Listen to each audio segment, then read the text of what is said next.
Magandang araw po mga kabayan. Ngayong araw na to magtatanim tayo ng saluyot at kamote dito sa ating gagawing garden. Andito tayo sa may paan ng bundok. Tara, simulan na natin. Finish muna tayo ng ating area. Kakahigin lang natin itong mga natuyong dahon at sanga. Ang kagandahan dito, hindi na siya kailangan pang mukalin ng pahirap. Wala nang pahirap masyado rito. Malilinis na lang. Malambot pa ang ang lupa dito. Hindi pa gamit na gamit. Gawa nga ng mga punong kahoy dito hindi makatubo yung mga damo. At nakokoberan sila. Wag lang sana may mga malalaking puno na pinagputulan. Pero maganda tong pwestong to. Ayun ganda. Dali-dali siya, kailangan lang ito nga, alisin natin yung madumi. Magbubungkal na tayo. Meron na tayong sukat dito, pinatusukan na natin. Ayan para maging guide natin. 1 meter by 2 meter ang haba. Tapos 2 row. May natira pa nakabaon. Napakadali lang lambot ng lupa dito. Ganda yung lupa dito, lambot. Kaya lang may mga ugat-ugat ng konti. Ayan pero madali siya. Di katulad doon sa kabila, talagang pahirapan. Gagawa na naman tayo ng kama. Bale, 1 buong kama tapos 2 row. Yung pala yung ibig ko sabihin. Yan. Papatagin lang natin. Maganda Ang ganda talaga ng lupa rito. Alam mo siyang hindi gamit na gamit.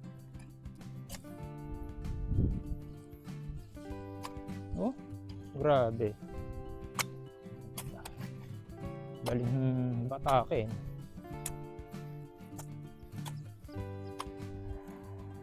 One meter by 2 meters.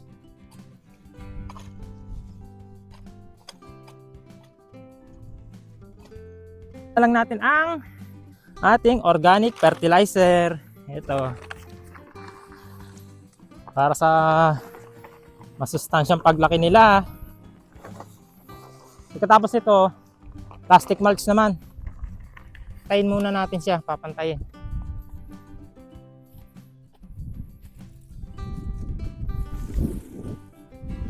Pantayin natin.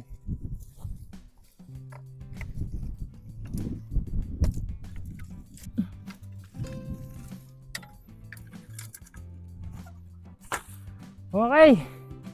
Ngayon naman, itong plastic mulch.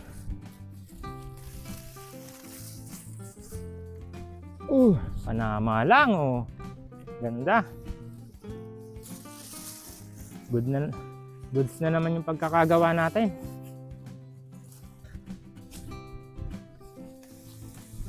Datag na natin. Yun.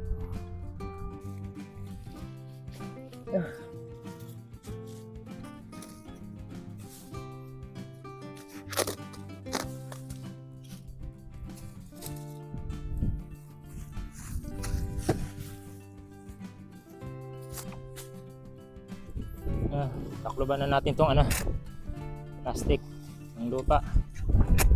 Ayan, hindi siya matakloban Gawa nga na mataas.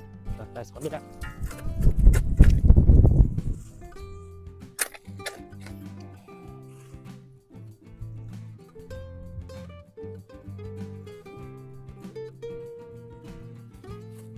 Natin tong ating saluyot.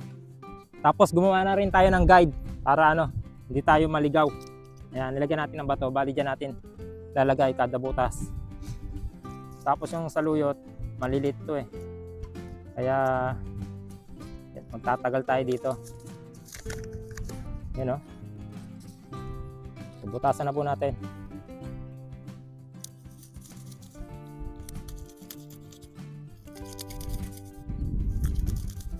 Okay. Saka natin siya itatanim. Nakapagtanim na tayo. Ayan, okay na. Bali 8 butas. Aantayin na lang natin sila sumibol. Naman natin itatanim yung kamote. Bali ito, meron tayong 12 cuttings. Para naman po sa kama ng kamote, ganun pa rin. 2 meter by 1 meter. Sana natin.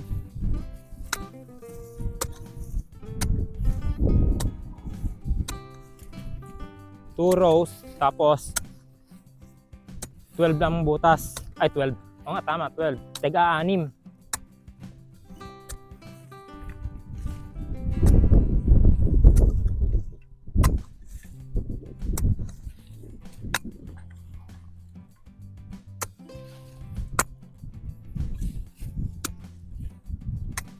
Konti na lang po, oh.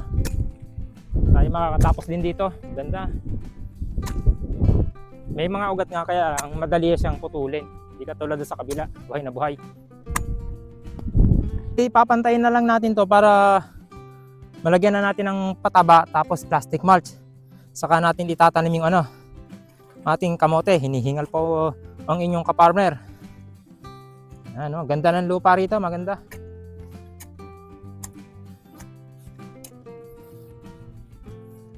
Alam mong basal, fresh na fresh. Bago yung plano natin, pinaghiwalay ko na. Kasi ang target naman natin dito, yung yung laman sa ilalim. Ayan, ginawa akong bundok, tapos lalagyan na natin siya ng, alam niyo na, fertilizer. Kakamayin ko na kahit mabaho. Ay, wala yung pala. Ay, ito pala yung pala. Ba naman yan. Sensya na, medyo nakakalimutin na tayo. Meron pala tayong pala dito eh. Ating organic fertilizer. Puso to dito sa Korea. Talagang bulto-bulto sila kung maka-order ng organic. Siyempre tayo makikiuso na rin. Kaya naman magaganda yung ani nila. Okay na to. Pwede na po ito. Yun. Tapos nito, saka naman natin siya kukuberan ng plastic mulch. Oops.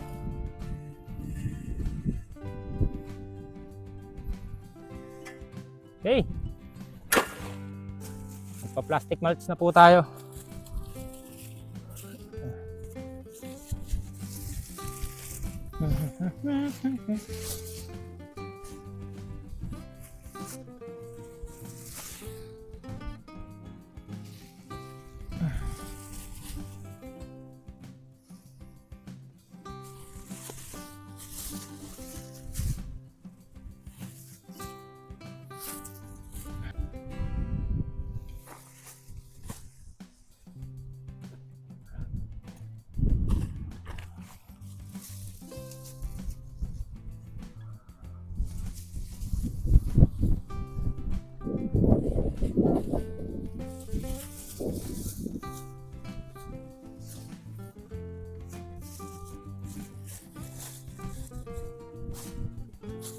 Din ang ating paghukay, pagpa-plastic.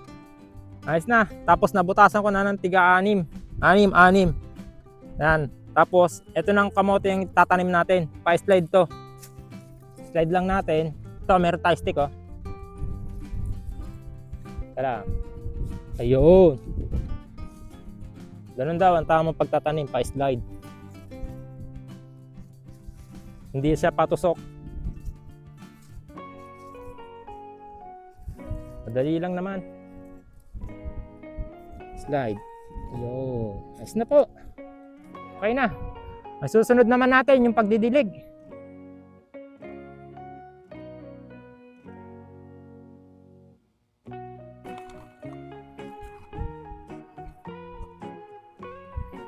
Didilig na po tayo. Salamat at makakatapos na rin. Makakapahinga na maaga. Oops. Yun, oh. Aantayin na lang natin itong sumigla, makarecover.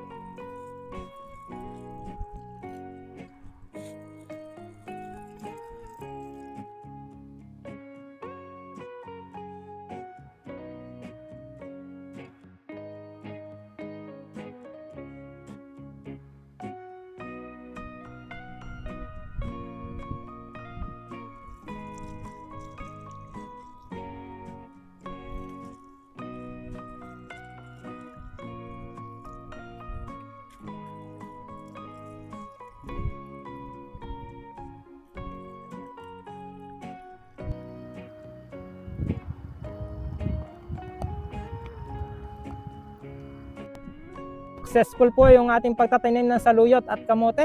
Salamat naman. Sana po sa video na to may natutunan kayo kahit simpleng bagay lang. Po sa marami pa nating update sa ating garden.